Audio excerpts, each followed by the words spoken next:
皆さんは重力について考えたことがありますか？こんにちは、花です。近代ではスマホ技術や AI 技術が進んでいる中、様々な事柄が解明されていると思えてしまうのですが、実は重力とは未だ解明されていないことの一つです。一般的に重力とは質量を持つものに働く力だと考えられています。要は体重計などに物を乗せて重さを測ると確認できることです。この時の数字というのは質量に対する地球の重力、つまり地球上での物の重さを表しています。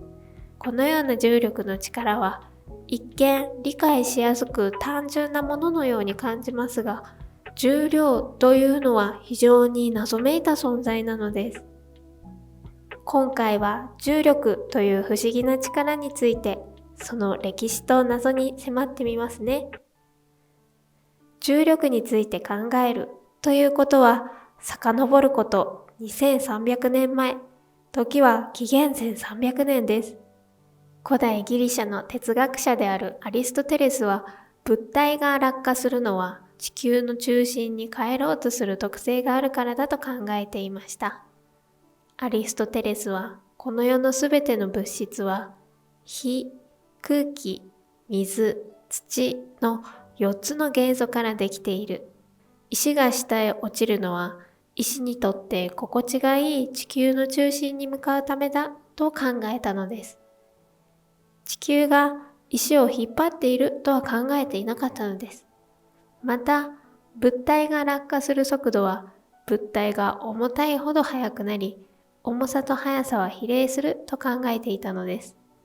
しかし、この落下速度と重さは比例するという考え方は、西暦1590年頃、ガリレオによって否定されます。約2000年後のことです。ガリレオは空気抵抗がなければ重さが違っても同じ高さから同じ速さで落下し地面に到達すると考えたのです。世界的に有名なピサの斜塔でガリレオは重さが違う2つの玉を同時に落とし、同時に地面に到達することを証明しました。それから約400年後の1971年、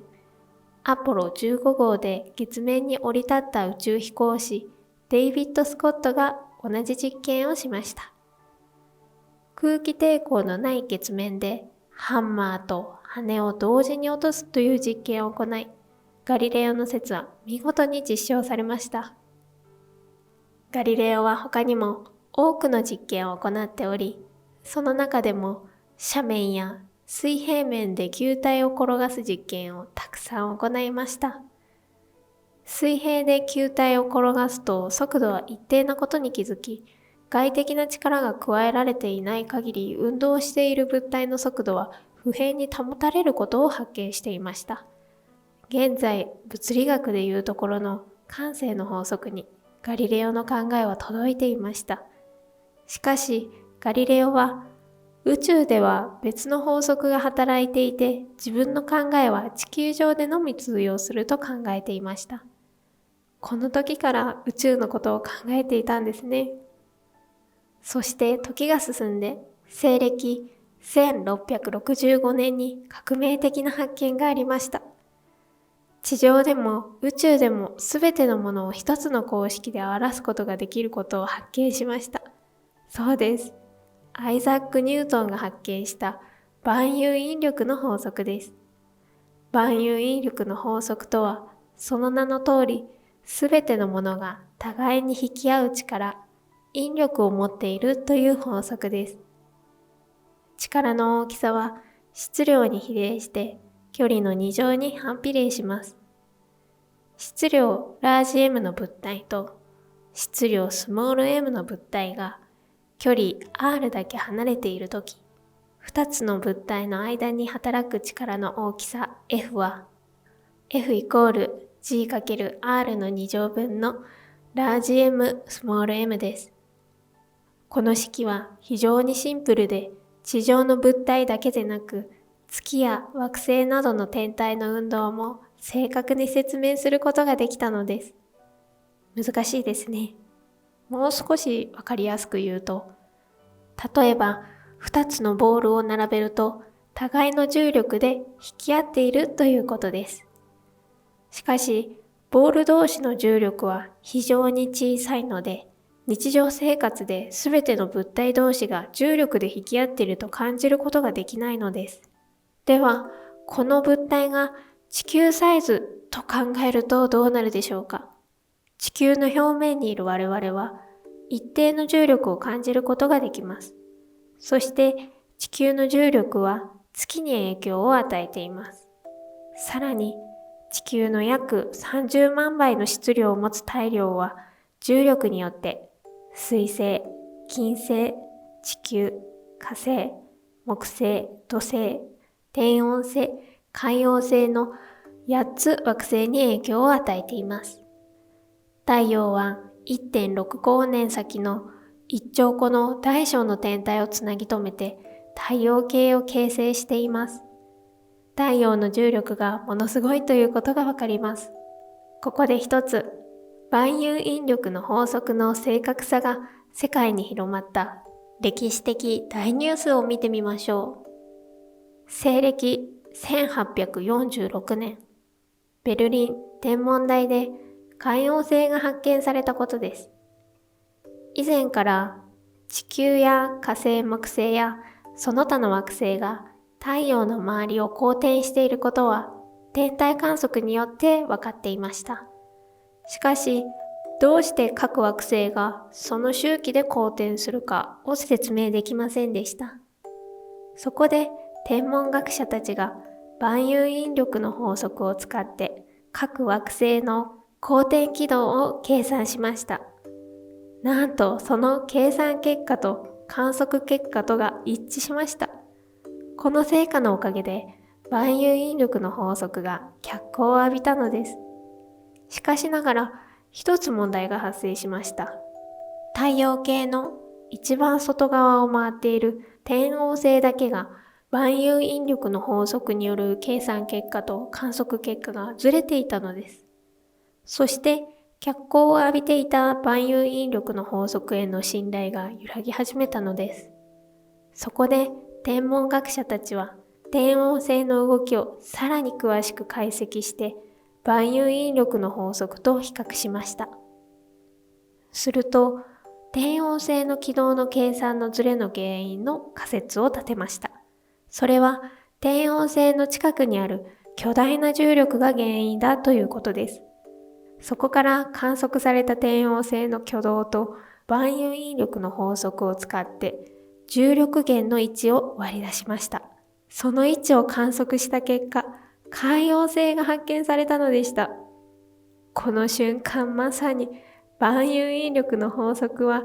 地球と宇宙、すべての重力を説明できる法則だと証明されました。コンピューターもない200年前に観測ではなくて計算によって星の場所が特定されて星が発見される。当時の天文学者たちの技術力、頭脳力に感銘しますね。しかしながらこの技術力の発展によって万有引力の法則は崩壊することになります。それは惑星の軌道を精密に測定し直したところ、太陽に最も近い水星の軌道が計算結果とズレが生じていることが発覚したのです。万有引力の法則の計算結果と観測結果が100年に50秒ずれてしまうのです。何度も精密に計算してもこのズレは発生し、同じ測定結果となり、誤差ではないと判明し、万有引力の法則が崩れてしまいました。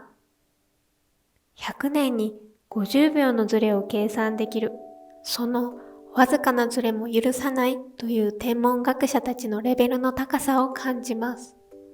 宇宙のすべてを解明できると200年以上信じられていた万有引力の法則が崩れ去り、当時の物理学に衝撃を与えたのです。再度、万有引力の法則が正しいことを立証するために、様々な仮説が立てられました。太陽は完全な球体ではない。水星の内側にもう一つ惑星があるのではないか、などと考えられました。そして、ここで新たな考えを提唱したのが、20世紀最高峰の科学者であるアルバート・アインシュタインです。西暦1905年、アインシュタインは特殊相対性理論を提唱したのです。一般相対性理論を提唱するために、まずは重力を考えずに重力を解明するという特殊な提唱をしたのです。特殊相対性理論では、重力が存在しない条件下で力学的な現象と電磁気学的な現象を一つの法則で表すことを目的にしました。アインシュタインは光の速度は一定であるという原理をもとに特殊相対性理論を構築しました。さらにアインシュタインは力学では時間はいつも同じ速さで進み、空間は変わらずに存在し続けるという考え方を放棄しました。その結果、時間空間が変化すると考えた結果、有名な公式を導き出しました。それが公式 E=mc の2乗です。これで力学と電磁気学は一つに統合されたのです。ここで特殊相対性理論に従う現象の一つを説明します。ドップラー効果をご存知でしょうか？皆さんも経験したことがあると思います。例えば救急車が自分の方に近づいていくとサイレンの音が高く聞こえます。逆に自分から遠ざかっていくとサイレンの音は低く聞こえます。なぜ同じ音なのに高く聞こえたり低く聞こえたりするのでしょうか？これは音が波だからです。音を発する音源が接近すると、音の波長は押し縮められて短くなります。すると音は高くなります。反対に音源が遠くなっていくと、音の波長は引き伸ばされて長くなり、音は低くなります。これが光でも同じということです。光も波なので波長があります。光の波長が長くなると、光の色が赤っぽくなります。この現象を赤方変異と言います。逆に波長が短くなり、青色方向に移行していくことを青方変異と言います。これによって地球に近づく星は青方変異を起こし、実際より青っぽく見えます。また、遠ざかる星は赤方変異を起こし、実際より赤く見えるのです。ここまでは音と光は同じですが、相違点があります。それは救急車がサイレンを鳴らしながらあなたの周りをぐるぐる回って走ったとします。この時、救急車はあなたに近づきも遠ざかりもしていないのです。だから、どれだけ走っても音のドップラー効果は起きません。しかし、光は違うのです。光の場合、あなたを中心に光が回転すればするほど赤方変異は強くなって赤っぽく見えるのです。これは相対性理論により、光源が早く進むほど光源の時間が遅くなるということです。すると、あなたと光源で時間の進み方が違ってきます。光は時間の進みが遅い光源から時間の進みが光源より早いあなたのもとへ進みます。すると波長が引き伸ばされて赤方変異するということです。これだけ聞くと光速度不変の原理があるから時間を変化させているように思えますが、実は身近なものに使われています。それが GPS 機能です。実は GPS はこの相対性理論を利用して調整されています。GPS 衛星は地球の周りを約12時間で一周するという速度で回収しながら電波を送信しています。GPS 衛星には正確な原子時計が搭載されていますが、この時計は地上の原子時計と比べて1秒あたり0.00169 秒遅く進みます。このわずかなズレを補正しています。実は GPS においてこのわずかな時間誤差が致命傷となります。相対性理論で時間誤差を補正しなかった場合どうなるのでしょうか。GPS 衛星の時計は1日に38マイクロ秒遅れることになります。すると我々の位置情報では1キロ以上ずれてしまう計算です。これは大変なことです。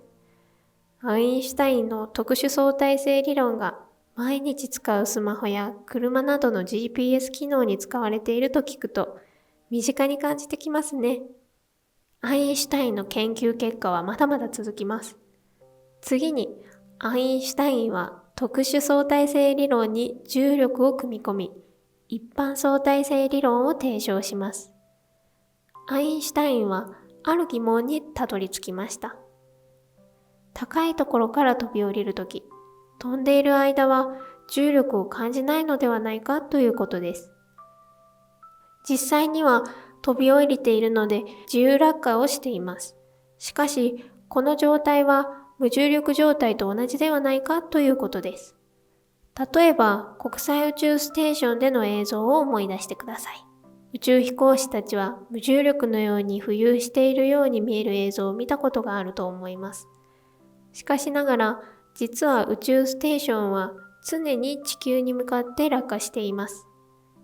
地球を周回する軌道上での重力の影響は、地球の表面に起きる重力と変わりはないのです。軌道上で地球上と比べて約 90% の重力が働いていると言われています。50キロの重さのものが45キロに感じる程度なので、ほぼ地球上と変わらないです。では、なぜ無重力のように浮遊しているように見えるのでしょうか。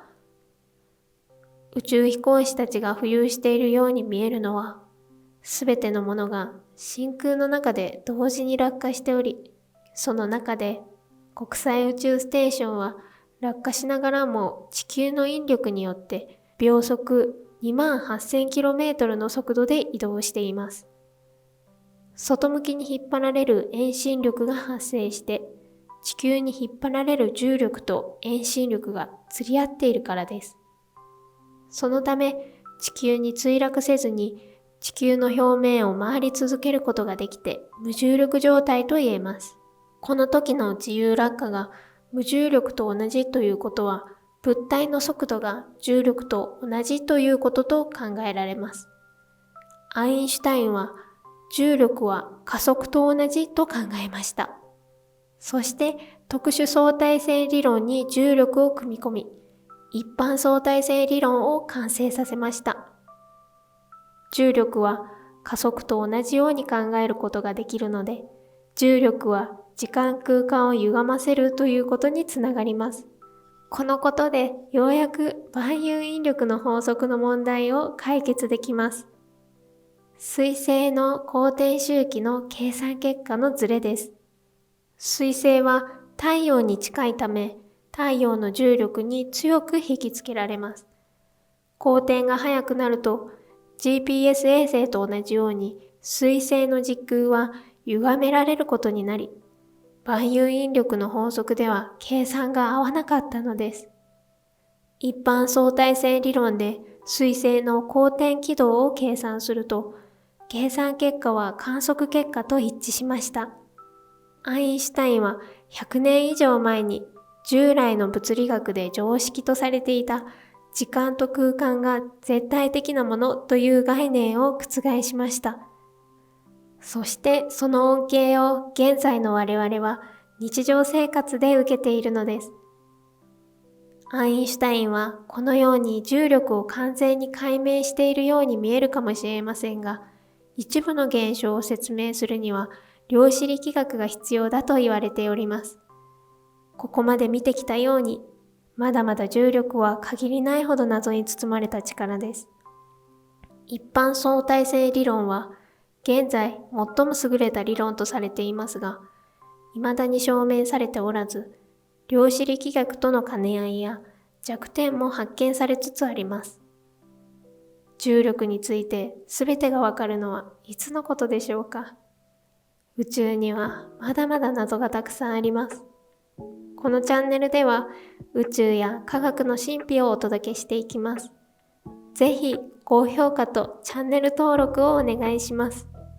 また、あなたの思ったことや最新情報をコメントしてくれると嬉しいです。それではまた次回の動画でお会いしましょう。